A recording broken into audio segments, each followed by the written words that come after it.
Halo teman-teman, selamat datang di iChallenge. Kali ini kita akan membahas sebuah film berjudul Kalashnikov. Film ini dibuat untuk mengenang Kalashnikov, si penemu AK-47. AK-47 ini adalah salah satu senapan yang sangat populer di dunia. Secara resmi digunakan oleh militer Rusia pada 1949, dan kini AK-47 telah tersebar ke penjuru dunia.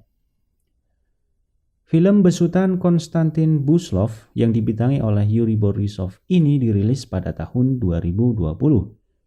Berdurasi 110 menit menceritakan kisah perjalanan Kalashnikov dalam menemukan senapan AK-47. Baiklah, mari kita masuk ke dalam alur ceritanya. Film pertama-tama menampilkan situasi peperangan. Itu terjadi pada tahun 1941 dalam masa Perang Dunia Kedua. Saat itu Jerman melakukan invasi ke Uni Soviet. Pasukan Jerman dengan peralatan tempurnya seperti senapan dan meriam membombardir pasukan perang Soviet. Pasukan tempur Soviet yang mempertahankan kedaulatannya membalasnya dengan peluru-peluru yang menghujam melalui tank-tank militer. Namun karena keunggulan persenjataan tempur yang dimiliki Jerman, banyak pasukan militer Soviet yang terluka dan terbunuh dalam peperangan itu. Setelahnya, seorang laki-laki terbujur lemas di kamp medis. Ia terluka dalam pertempuran invasi Jerman ke Soviet tersebut. Pria itu bernama Kalashnikov. Bahu kirinya mengalami luka serius, membuatnya harus dirawat lebih lanjut. Kemudian bersama pasukan lain yang terluka parah, Kalashnikov berangkat ke rumah sakit. Mereka berangkat dengan menggunakan sebuah mobil yang disopir oleh seorang letnan yang berpengalaman. Perjalanan itu tidaklah mudah, selain karena musim salju juga masih banyak pasukan Jerman yang berada di Soviet. Di tengah-tengah perjalanan itu tiba-tiba mobil yang dikendarai mereka terjerembab ke dalam lumpur. Mereka mencoba mendorongnya namun tak berhasil. Tak jauh dari sana ada sebuah desa kecil yang berpenduduk. Kalashnikov memiliki ide untuk pergi ke desa tersebut, berharap bisa mendapatkan kuda di sana. Letnan menyetujuinya, dan mereka berdua pergi ke desa itu. Namun sayang, mereka menjumpai musuh. Baku tembak terjadi. Untungnya mereka mampu mengalahkan musuh, meski letnan hampir saja terbunuh karena mengalami luka tembak. Kalashnikov kembali ke mobil yang terjerembab tadi dengan membawa seekor kuda untuk menariknya. Mobil berhasil keluar dan mereka melanjutkan perjalanannya. 1942, setahun sesudah peristiwa pertempuran itu, luka yang diderita Kalashnikov belum sembuh sepenuhnya. Demi kebaikannya, dokter menyuruhnya mengambil cuti untuk pulang, supaya ia lebih banyak beristirahat sehingga luka yang dideritanya cepat pulih. Ia menyetujuinya dan berangkat ke stasiun untuk pulang ke rumahnya. Kalashnikov berada di sebuah gerbong khusus untuk para prajurit militer yang mengalami luka. Di sana, banyak percakapan yang terjadi antara Kalashnikov dengan seorang laki-laki yang kedua tangannya hilang karena perang. Ia bercerita mengenai keinginannya membuat senapan api otomatis, lalu menunjukkan sebuah desain yang telah digambar pada sebuah buku kepada laki-laki itu. Laki-laki itu takjub. Ia menyemangati Kalashnikov supaya melanjutkan idenya tersebut. Saat kereta sampai di stasiun Matai, hatinya tak tenang. Cita-cita membuat senapan otomatis terus membayanginya. Akhirnya, Kalashnikov berubah pikiran. Ia memutuskan tidak jadi pulang kampung. Ia turun di stasiun tersebut, memutuskan untuk menempuh jalan mengejar cita-citanya, membuat senapan otomatis. Stasiun Matai adalah tempat kerjanya sebelum Perang Dunia Kedua. Itu adalah stasiun sekaligus pabrik kereta api. Hari itu di tempat tersebut ia langsung menemui pimpinan pabrik, yakni Pavel Andreevich. Namun Pavel meragukan kondisi Kalashnikov yang belum sembuh sepenuhnya. Pavel menolaknya. Kalashnikov tak menyerah. Di ruang kerja Pavel, Kalashnikov menemuinya untuk yang kedua kalinya di hari itu. Ia menyampaikan tujuannya kembali lagi ke tempat tersebut. Bukan untuk bekerja lagi seperti dulu, melainkan sebuah ide membuat senapan otomatis. Namun sayang, Pavel menolaknya karena ia tak mau berurusan lagi dengan hukum bila diketahui oleh pihak berwenang. Kalashnikov tak menyerah. Saat ia sedang duduk di depan stasiun, ia mendengar percakapan dari orang-orang bahwa sebentar lagi akan ada pejabat negara yang sampai di stasiun Matai. Benar saja, beberapa saat kemudian tibalah orang tersebut. Kesempatan ini dimanfaatkan Kalashnikov untuk menyampaikan idenya. Ia lalu menemui petugas negara tersebut. Orang itu bernama Inspektur Basarov. Kepada Inspektur Basarov, Kalashnikov menyampaikan idenya dengan singkat. Dari usahanya tersebut, ia mendapat sepucuk surat rekomendasi kepada pimpinan pabrik kereta Matai untuk memfasilitasi ide dari Kalashnikov. Kemudian ia menemui Pavel dengan membawa surat itu. Sebenarnya, Pavel geram bukan main. Namun karena patuh terhadap atasan, akhirnya Pavel memberi tempat untuk Kalashnikov. Sejak saat itu dan hari-hari selanjutnya, Kalashnikov mulai membuat senapan otomatis. Hari demi hari berlalu, Kalashnikov bekerja keras untuk idenya tersebut. Namun permasalahannya, luka yang dialaminya sangat mengganggu, sehingga ia membutuhkan orang lain untuk membantunya. Yang dapat membantunya adalah Pavel. Ia menemui Pavel kembali dengan maksud memintanya untuk memberikan beberapa pekerja. Pavel geram karena ia tak mau berurusan lagi dengan ide membuat senapan api. Permintaan Kalashnikov ditolak. Namun percakapan dengan Pavel didengar oleh beberapa pekerja di pabrik itu, yang kemudian beberapa orang bersama-sama mendatangi tempat kerja Kalashnikov.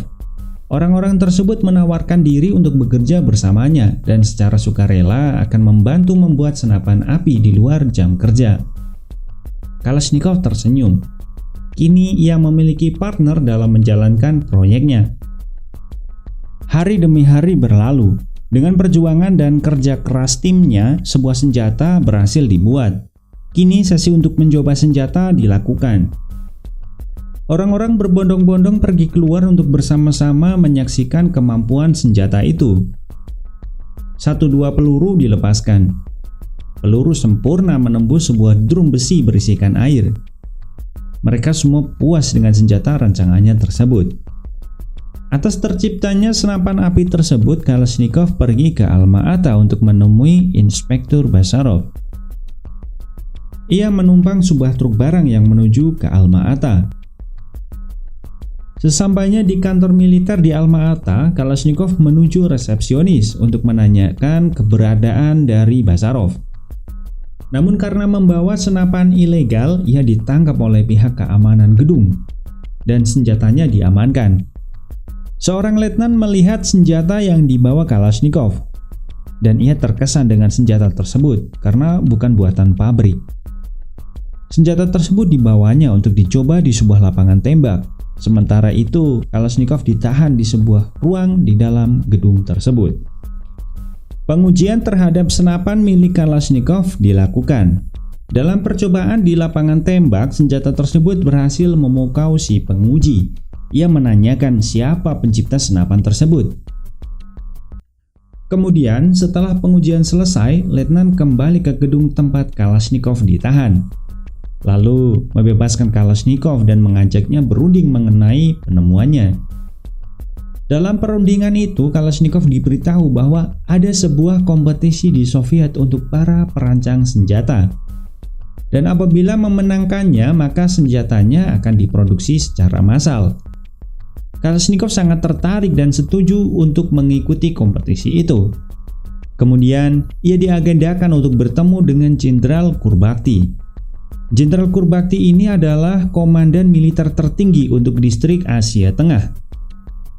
Jika senapan ciptaannya disetujui oleh si jenderal, maka ia akan direkomendasikan untuk mengikuti perlombaan persenjataan tersebut. Keesokan harinya Kalashnikov bertemu dengan si jenderal. Ia menyerahkan senjata ciptaannya itu. Jenderal lalu mencoba senjatanya. 1-2 tembakan dilepaskan. Melihat hasil tembakan, jenderal kagum. Akhirnya Kalashnikov berhasil mendapat rekomendasi itu. Rekomendasi dari jenderal untuk mengikuti kompetisi senjata di Soviet. 1993, Kalashnikov pergi ke Moskow untuk mengikuti kompetisi senjata-senjata. Dan sesampainya di Moskow, ia langsung mengisi administrasi. Lalu berangkat lagi ke Poligon Shorov. Poligon Shorov adalah tempat pengembangan senjata. Di tempat itu kemudian Kalashnikov mengembangkan senjatanya. Dalam perjalanan ke Poligon Shorov, ia bertemu dengan seorang mayor. Mereka berkenalan. Rupanya mayor itu adalah seorang penemu. Ia juga akan mengikuti kompetisi senjata. Kalashnikov membagi roti kepadanya dan mereka berdua kini berteman. Sesampainya di Poligon Shorov, Kalashnikov langsung menemui pimpinan departemen. Ia menyerahkan sepucuk surat rekomendasi dari Jenderal Kurbakti. Kemudian, Kalashnikov diberi tempat kerja khusus untuk mengembangkan senjata penemuannya tersebut. Hari pertama, Kalashnikov diminta untuk menyerahkan sketsa senjatanya. Namun, karena kurang ahli dalam menggambar, ia diberi partner untuk membantunya mengerjakan sketsa. Partnernya adalah seorang perempuan bernama Ekaterina Moiseva. Pada awalnya mereka berdua sama-sama canggung, hubungan mereka sebatas hubungan kerja. Tak ada percakapan lain selain pekerjaan. Hari demi hari berlalu. Akhirnya, antara keduanya mereka saling mengalami ketertarikan. Sampai suatu malam setelah selesai bekerja, mereka berdua menghadiri sebuah pesta dansa. Karena Kalashnikov tak bisa menari, Ekaterina menari dengan lelaki lain.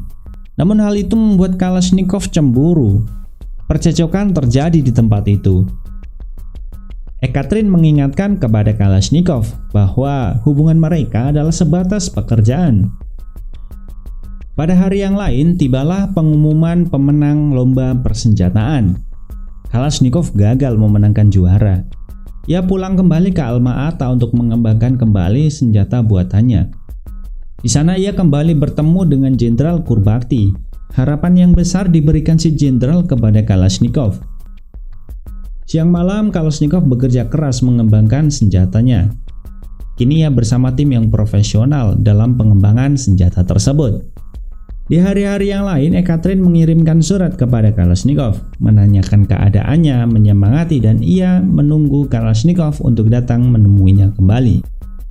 Setelah berhasil mengembangkan senjatanya, kini saatnya Kalashnikov kembali ke Moskow untuk mengikuti kompetisi lagi. Ia disambut Ekaterina dengan senyuman yang sangat hangat. Setelah sekian lama tak bertemu, kerinduan mereka berdua tak bisa disembunyikan. Mereka berjalan-jalan berkeliling dan berlarian di bawah deras hujan. Bahagia sekali. Lalu mereka melepas rindu di malam itu sampai pagi tiba. Dalam pengumuman hasil perlombaan di tahun itu, Mayor Kapten menyampaikan bahwa tidak ada satupun senjata yang memenuhi kriteria teknis yang diminta komisi lomba, sehingga tak satupun senjata yang akan diproduksi. Hal itu membuat Kalashnikov sangat kecewa. Ia sesaat kehilangan motivasi dalam pengembangan senapannya. Siang malam ia tak bisa tidur memikirkan senjatanya tersebut. Dalam kegundahan yang dialami Kalashnikov, ia pergi ke rumah Ekaterina. Saat ia berada di sana, tiba-tiba seorang datang menghampiri. Perempuan itu adalah ibu Ekaterina. Mereka kemudian makan bersama di sana. Ibunya menanyakan perihal hubungan Kalashnikov dengan anaknya. Dan secara tegas, Kalashnikov menjawab bahwa ia ingin menikahi Ekaterina. Saat itu juga di depan orang tuanya, Kalashnikov melamar Ekaterina. Akhirnya mereka berdua menikah. Pada siang itu, karena Kalashnikov frustasi dengan senjata yang gagal diproduksi, ia menemui pimpinan Poligon Shorov untuk merundingkan persenjataan yang selama ini ia kembangkan. Kalashnikov menyampaikan segala keluh kesahnya setelah bertemu dengan pimpinan. Namun yang tidak diduga, rupanya ada surat datang dari negara yang menyampaikan untuk mengembangkan kembali senjata yang lebih canggih. Kalashnikov senang bukan main. Selain kabar baik tersebut, mulai saat itu Kalashnikov memiliki departemen sendiri yang khusus untuk mengembangkan senjata buatannya. Bersama dengan partner barunya yang bernama Zayts Alexander, Kalashnikov kembali mengembangkan senjata miliknya. Hari demi hari kembali dilaluinya dengan bekerja keras. Sampai pada akhirnya terciptalah sebuah senjata baru yang sangat istimewa. Karena tak sabar dengan hasilnya, Kalashnikov mencoba senjata itu secara tidak resmi, yang membuatnya harus ditangkap pihak keamanan. Ia dibawa menghadap ke pimpinan Komisi Persenjataan. Di sana banyak percakapan terjadi. Pimpinan meminta Kalashnikov menunjukkan senjata buatannya. Namun Kalashnikov ragu idenya akan dicuri jika menunjukkan pada saat itu. Setelah pimpinan meyakinkan Kalashnikov bahwa tidak akan terjadi apa-apa dengan temuannya, Kalashnikov setuju untuk menunjukkan senjata buatannya. Pimpinan menyukai senjata tersebut karena konstruksinya lebih menjanjikan. Siang itu tibalah hari pengujian senjata. Senapan milik Kalashnikov satu di antaranya. Saat itu ada beberapa senjata milik para penemu yang akan diuji. Sebelum ditembakkan, senjata itu dimasukkan terlebih dahulu ke dalam air. Jika berhasil menembak tanpa ada kendala, maka ujian pertama berhasil. Namun, di pengujian kedua ini, banyak senjata dari para penemu yang gagal melewatinya karena tiba-tiba senapan tidak berfungsi. Dan kini giliran senjata milik Kalashnikov. Ujian pertama berhasil dilalui senjata itu dengan baik. Kini giliran ujian selanjutnya. Senapan dimasukkan ke dalam pasir. Kalashnikov terlihat gugup. Kerja kerasnya selama ini ditentukan pada hari itu. Setelah direndam, senapan siap ditembakkan. Hasil yang sangat sempurna. Tak ada masalah yang mengganggu senapan itu. Hasil tembakan senjata juga sangat mengagumkan. Tes berhasil. Dialah pemenangnya. Kemudian senjata tersebut diberi nama AK-47 sesuai tahun senjata tersebut tercipta. Setelah perlombaan selesai, Kalashnikov pulang menemui istrinya, Ekaterina. Istrinya sangat bangga mendengar berita keberhasilan tersebut. Ia memeluk Kalashnikov dan menyampaikan kalau dirinya juga sedang hamil. Kebahagiaan Kalashnikov bertambah. 1949 di Moskow, Kalashnikov bertemu dengan Marsekal Moronov. Ia adalah komandan tempur pasukan Soviet. Marsekal mengajaknya menemui prajurit perang Soviet. Di sebuah lapangan, Marsekal memperkenalkan Kalashnikov kepada mereka. Para prajurit bertepuk tangan kepada Kalashnikov. Mereka bangga dengan AK-47 yang sejak saat itu pada tahun 1949 secara resmi menjadi senapan serbu Angkatan Darat Soviet. Di akhir film, bersama istri dan kedua anaknya, Kalashnikov pulang ke desanya, bertemu ibu dan keluarganya. Dan film selesai.